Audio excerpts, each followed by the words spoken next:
Philip stared at an EKG monitor, the rhythmic blips doing little to soothe his frayed nerves. He was seeing patients, pretending to be the calm, collected Dr. Olson, even as his mind raced with problems and impossible hopes. The phone in his pocket buzzed, breaking the silence. He glanced at the caller ID. Julia. His pulse quickened. He picked up. "Hey," he said, trying to keep his voice even. "Philip." Her voice was hesitant, a fragile melody against the backdrop of the city's continual hum. "Yeah, it's me. What's up?" Pause followed. "I've been thinking," she finally said. "About the pub, about tonight." His grip tightened on the phone. He knew what was coming. He'd been bracing himself for it, yet the expectation still stung. He pictured her, pacing the worn floorboards of her apartment, her fingers tracing the familiar lines of her old guitar. He could almost smell the mixture of the cigarette smoke and her delicious perfume on her clothes. "And," he prompted softly, I can't do it, Philip. I just can't. And I don't want to wait until Friday. I don't want to sing there tonight. I want to leave that place today for good." Relief flooded him, a wave so powerful it almost knocked him off his feet. He exhaled, the sound a shaky whisper. "You're sure?"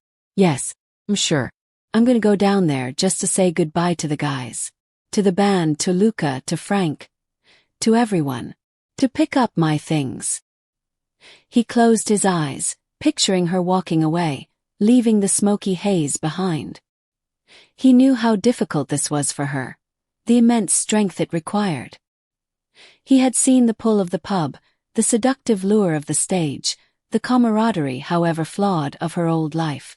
"I think," she continued, her voice gathering strength, "that if I wait any longer, if I keep going back into that environment, it'll be even harder to break free. Every gig, every drink. It's just pulling me back in." He understood perfectly. He knew the insidious nature of addiction. He saw it many times, the way it burrowed into the souls, twisting logic and reason.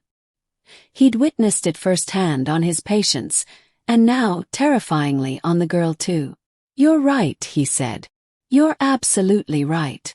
Another pause, then she spoke again, her voice lighter, tinged with a fragile hope. "So, I was thinking. Do you remember I told you about visiting my dad soon?" He did. "Yes, I remember. He called me some days ago and invited me. Well, I was thinking maybe we could go. Already tomorrow. Take Friday off. Get some fresh air." He was stunned. The offer, so unexpected, felt like a lifeline. To escape the city, to breathe clean air, to be away from the continuous reminders of his own struggles. He needed this. They both did. "Are you serious?" "Yes. It will do us good, I think. What do you say?" "I say yes. Absolutely." "That sounds amazing."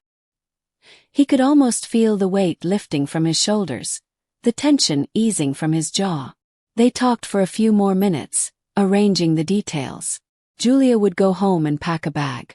They would meet at Penn Station the next morning, catching the earliest train to Long Island. Before they hung up, Philip remembered something. "Julia," he said hesitantly, Have you been drinking the tea today?" He held his breath, waiting for her answer. The rosemary tea, his amateur chemist's concoction, the tentative vaccine he was experimenting with. It was a long shot, he knew. But even the smallest sign of improvement, the faintest glimmer of hope, was precious. "Yes, Philip, I have. 5 minutes ago." She chuckled softly. I don't know, clearer. Calmer, maybe. It's hard to explain." A surge of adrenaline coursed through him. He knew it was likely just a placebo effect, the power of suggestion. But still. "And," she added, her voice lower now, almost a whisper, "I want you to not worry about me. Now I feel I just be fine." "I'm glad to hear that," Philip said. "You don't even know how much." He hung up the phone.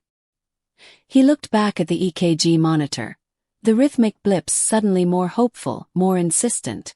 The world outside the hospital window, the blend of sirens and car horns, seemed muted, distant. He had a day to prepare. He knew the journey will make a difference. Just didn't know exactly how.